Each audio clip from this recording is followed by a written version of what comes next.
আমার খবর।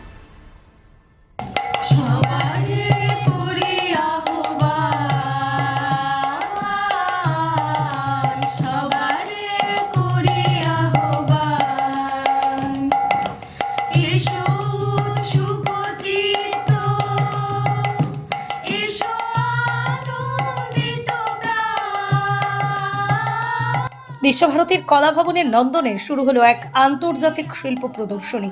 কলাভবনের 2002 থেকে 2009 সালের প্রাক্তন ছাত্রছাত্রীদের উদ্যোগে আয়োজিত এই প্রদর্শনীতে দেশ বিদেশের বিভিন্ন প্রান্ত থেকে প্রাক্তনীরা তাঁদের নিজস্ব শিল্পকর্ম নিয়ে অংশ নিয়েছেন। শুক্রবার এই প্রদর্শনীর আনুষ্ঠানিক উদ্বোধন করেন অধ্যাপক আর শিবকুমার, অধ্যাপক নন্দদুলাল মুখার্জি, অধ্যাপক প্রবীর বিশ্বাস, কলাভবনের অধ্যক্ষ শিশির কুমার সাহানা, বিশিষ্ট চলচ্চিত্র পরিচালক গৌতম ঘোষ সহ একাধিক গুণীজন। মোট 32 জন প্রাক্তন ছাত্রছাত্রী এই প্রদর্শনীতে অংশ নিয়েছেন।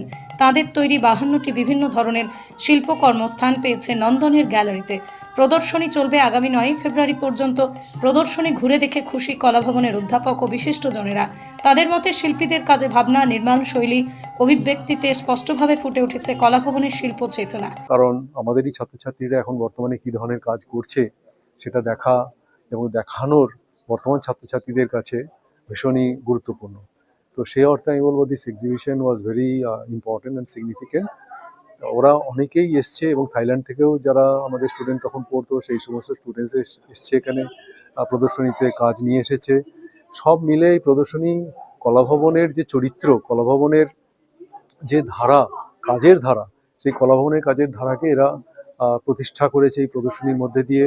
বিভিন্ন মাধ্যমের উপস্থাপনা আছে, বিভিন্ন ভাবনা, বিভিন্ন সংস্কৃতি, বিভিন্ন জীবনযাপন প্রণালী এবং পারিপার্শ্বিক সমাজের একটা প্রতিচ্ছবি আমরা এই প্রদর্শনীতে দেখতে পাচ্ছি। দর্শকরা শিল্পকর্ম দেখে মুগ্ধ।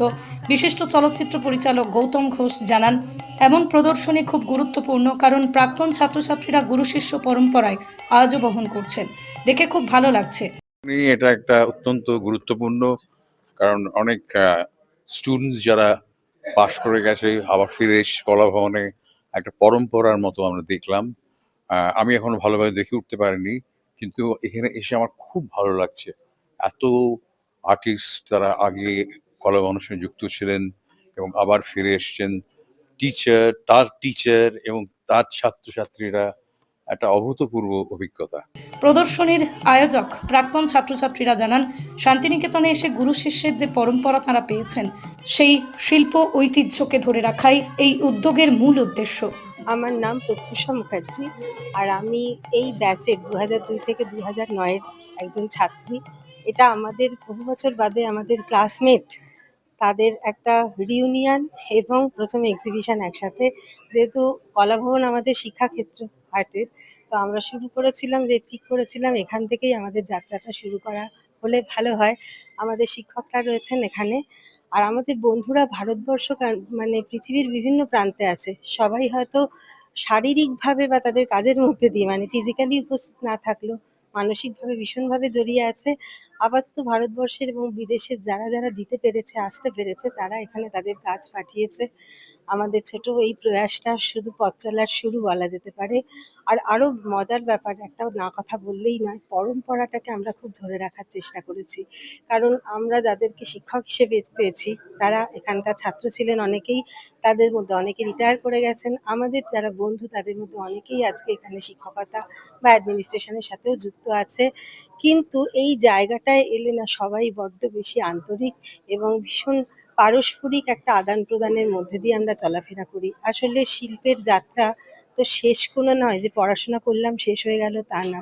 এটাকে চালিয়ে নিয়ে যাওয়া, এটাকে টেনে নিয়ে যাওয়া, এটা একটা খুব বড় গুরু দায়িত্ব এবং সমাজের কাছে একটা মেসেজ রাখা। মানুষ হিসেবে তো বটেই, শিক্ষক হিসেবে যে যে কাজে যুক্ত, সেই কাজে তার সেই পরিচয় হিসেবে যে দায়িত্ব আমাদের শিক্ষকরা আমাদের শিখিয়েছেন, আমরা তাদের দেখে শিখেছি, বড় শিল্পীদের দেখে শিখেছি।